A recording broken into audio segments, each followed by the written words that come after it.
कार्तिक मास की कथा। किसी गांव में एक बुढ़िया रहती थी और वह कार्तिक का व्रत रखा करती थी। उसके व्रत खोलने के समय कृष्ण भगवान आते और एक कटोरा खिचड़ी का रखकर चले जाते। बुढ़िया के पड़ोस में एक औरत रहती थी। वह हर रोज ये देखकर ईर्ष्या करती कि इसका कोई नहीं है, फिर भी इसे खाने के लिए खिचड़ी मिल जाती है।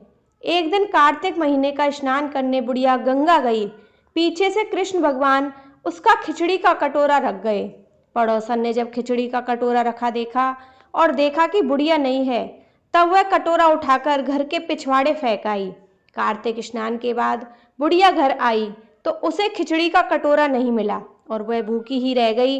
बार बार एक ही बात कहती कि कहाँ गई मेरी खिचड़ी, कहाँ गया मेरा खिचड़ी का कटोरा। दूसरी ओर पड़ोसन ने जहाँ खिचड़ी गिराई थी वहाँ एक पौधा उगा जिसमें 2 फूल खिले। एक बार राजा उस ओर से निकला तो उसकी नजर उन दोनों फूलों पर पड़ी और वह उन्हें तोड़कर घर ले आया। घर आने पर उसने एक फूल रानी को दिए, जिसे सूंघने पर रानी गर्भवती हो गई। कुछ समय बाद रानी ने 2 पुत्रों को जन्म दिया।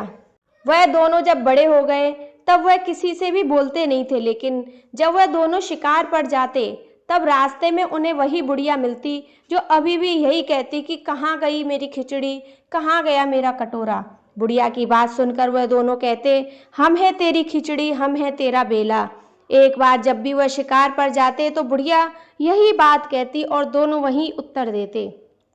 एक बार राजा के कानों में यह बात पड़ गई। उसे आश्चर्य हुआ कि दोनों लड़के किसी से नहीं बोलते। तब यह बुढ़िया ने कैसे बात करते हैं। राजा ने बुढ़िया को राजमहल बुलवाया और कहा कि हमसे तो किसी से ये दोनों बात नहीं करते, तुमसे ये कैसे बोलते हैं। बुढ़िया ने कहा, महाराज मुझे नहीं पता ये कैसे मुझसे बोलते हैं। मैं तो कार्तिक का व्रत करती थी और व्रत भगवान मुझे खिचड़ी का बेला भरकर दे जाते थे। एक दिन मैं स्नान करके वापस आई तो मुझे वह खिचड़ी नहीं मिली। तब मैं कहने लगी कि कहाँ गई मेरी खिचड़ी, कहाँ गया मेरा बेला। तब इन दोनों ने कहा कि तुम्हारी पड़ोसन ने तुम्हारी खिचड़ी फेंक दी थी और उनके 2 फूल बन गए थे। वह फूल राजा तोड़कर ले गया और रानी ने सूंघा तो हम 2 लड़कों का जन्म हुआ। हमें भगवान ने ही तुम्हारे लिए भेजा है। सारी बात सुन राजा ने बुढ़िया को महल में ही रहने को कहा। हे कार्तिक महाराज, जैसे आपने बुढ़िया की बात सुनी वैसे सबकी सुनना, आपका व्रत करने वालों का भी उद्धार करना। जय जय श्री राधे।